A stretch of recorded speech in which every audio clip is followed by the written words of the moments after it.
দেশের লোকের অবস্থা যতদিন পরিবর্তন করে ততদিন আমিও নিজে অত বিলাসিতা পছন্দ করি না। বাংলাদেশের রাজনীতিতে কিছু নাম শুধু ব্যক্তি নয়, তারা ইতিহাস। তেমনি একটি নাম বেগম খালেদা জিয়া।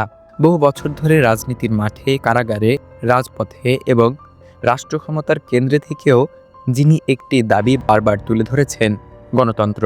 তাই প্রশ্ন আসে, কেন তাকে গণতন্ত্রের মা বলা হয়? এই উপাধির পেছনের ইতিহাস কি? 1980-র দশকে বাংলাদেশের রাজনীতি যখন সামরিক স্বৈরশাসনের দখলে, তখন গণতন্ত্র কার্যত বন্দী। সে সময় রাষ্ট্রপতি হুসেইন মোহাম্মদ এরশাদের স্বৈরশাসনের বিরুদ্ধে যে আন্দোলন গড়ে ওঠে, অন্যতম প্রধান নেতৃত্বে ছিলেন বেগম খালেদা জিয়া। বারবার গ্রেপ্তার, দমন-পীড়ন এবং হুমকির মুখেও তিনি রাজপথ ছাড়েননি। এই আন্দোলনের মাধ্যমে তিনি গণতন্ত্র পুনরুদ্ধারের প্রতীক হয়ে ওঠেন। 1990 সালের গণ-অভ্যুত্থান বাংলাদেশের রাজনৈতিক ইতিহাসে এক গুরুত্বপূর্ণ মোড়।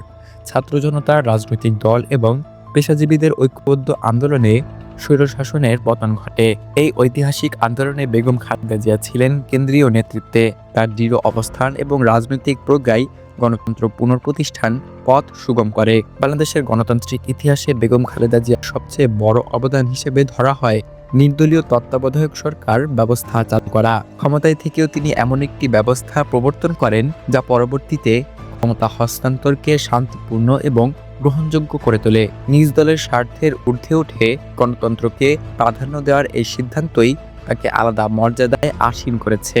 1996 এবং 2001 সালের নির্বাচনের পর শান্তিপূর্ণভাবে ক্ষমতা হস্তান্তরের নজির স্থাপন করেন খালেদা জিয়া। দক্ষিণ এশিয়ার রাজনৈতিক বাস্তবতায় এটি ছিল বিরল দৃষ্টান্ত।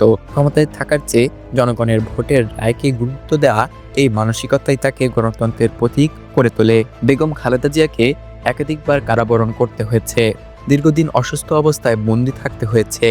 রাজনৈতিক প্রতিহিংসা, মামলার বোঝা এবং শারীরিক দুর্বলতা সত্ত্বেও তিনি কখনো গণতন্ত্রের দাবি থেকে সরে আসেননি। এই আত্মত্যাগ তাকে গণতন্ত্রের মা হিসাবে আরও শক্ত ভিত্তি দেয়।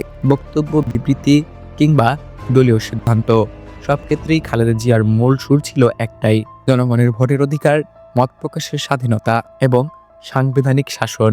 গণতন্ত্রের মা এটি কোনো আবেগী স্লোগান নয়, এটি দীর্ঘ রাজনৈতিক সংগ্রামের স্বীকৃতি। স্বৈরাচার বিরোধী আন্দোলন, গণতন্ত্র পুনঃপ্রতিষ্ঠা, ক্ষমতা হস্তান্তরের নজির এবং ব্যক্তিগত ত্যাগ, সব মিলিয়েই বেগম খালেদা জিয়া এই উপাধি অর্জন করেছেন।